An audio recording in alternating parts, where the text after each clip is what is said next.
Dr. Saju Mmathew with us now, a primary care physician and public health specialist. Dr. Mmathew, good to see you. Thank you for being here. I want to know what your initial reaction was to the fact that they are giving the president it's an experimental treatment.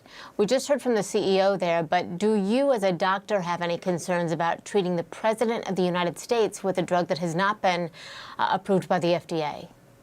Yeah. Good morning, Christy. Lots of events happening in the last 24 hours. And firstly, I want to wish President Trump, as a physician who takes care of COVID-19 patients, a speedy recovery.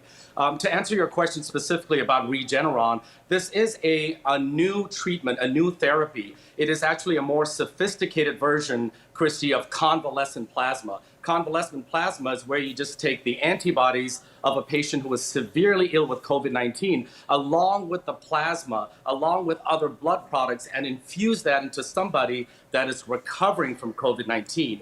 With this new treatment, the monoclonal antibody, it is a more specific antibody, a cleaner version, and what you're doing is you're specifically targeting COVID-19 virus. So if you think about that scientific explanation, it really does have a lot of promise. The problem, Christy, is we don't have enough data on this monoclonal antibody. And get this, we don't even have an emergency use authorization. It has been given, if you will, on a compassionate need basis to the president. Am I concerned?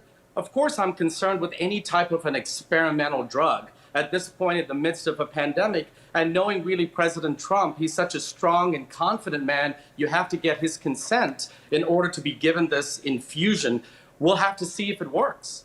So here's my other question, because we are getting word this morning that he's also been given his first dose of remdesivir. Is there any concern about giving those two drugs in conjunction with each other?